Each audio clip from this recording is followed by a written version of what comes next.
My name is Robert Langford. And my name is Eric Sigovich. We are freshman students at Appalachian State University. We decided to do our project on paying college athletes. Eric and I are freshman baseball players here at App, so we understand more than most what really goes on in the NCAA. Athletes are being exploited for profit and leaving the players with only medical bills and their memories. The NCAA was founded on March 31st in 1906 to protect young people from the dangerous and exploitive athletic practices of the time. So basically, the NCAA was started to create rules and regulations for teams to follow who are eligible to join. The first group to join consisted of 62 schools. There are more than 460,000 student athletes competing in 23 different sports each year, both male and female.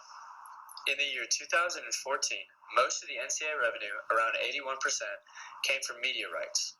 In total, the NCAA made $10.8 billion from a 14-year agreement with CBS Sports and Turner Broadcasting for rights to the Division I Men's Basketball Championship. Most of the remaining revenue comes from NCAA championships, primarily ticket sales and merchandise. The question we are asking is, should college athletes be paid? In the coming slides, we will address the arguments and court cases that have recently been disputed between players and the NCAA. While there are many arguments towards paying college athletes, there are just as many against it. College athletes should value their education, and it should take priority over any sport-related activities. NCAA President Mark Emmert says athletes are being paid in education. Another con is that this system could unfairly burden smaller colleges that may not have financial strength of some of their bigger competitors. This could lead to a great gap between divisions. The larger schools will get the more talented athletes and causing lower-end schools to struggle. Also, regulations would have to be made so certain sports cannot receive more money than smaller sports. Also, kids are getting rewarded with scholarships already. Naturally, there are pros and cons to every argument. One of the biggest pros for paying college athletes is the fact that they are the ones going out, winning games, putting their bodies on the line. It's not the college, sponsors, or promoters that are performing and risking themselves to provide a high-quality product. The second pro is there are massive amounts of money going around outside of the game. Advertisements, sponsorships, even video games all generate money for the National Collegiate Athletic Association. The third point is students will stay in school longer and not be tempted to leave for the draft to get money. Ed O'Bannon versus the NCAA. This is a growing lawsuit between a former UCLA basketball player and the NCAA. O'Bannon led his UCLA basketball team to a national championship in the 1995 season and earned the MVP award.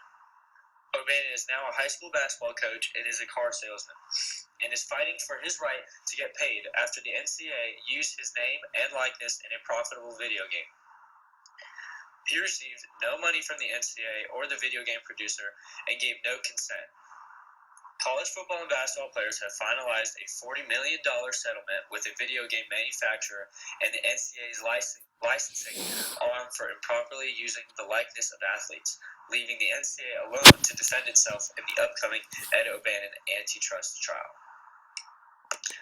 The decision in the O'Bannon case would allow universities to offer football players in the top 10 conferences and all Division I men's basketball players trust funds that can be taken after graduation, giving players a chance to get their share in the billions of dollars in television revenue they help generate for their colleges and the NCAA.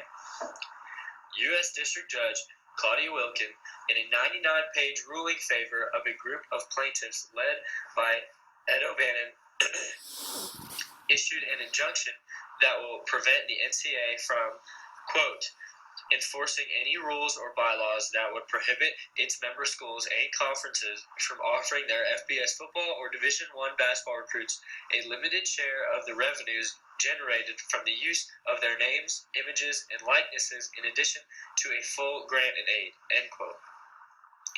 Although Wilkins' ruling could enable football and men's basketball players to receive more from schools than they are receiving now, Wilkins imposed some limits, and she rejected the plaintiff's proposal that athletes be allowed to receive money for endorsements.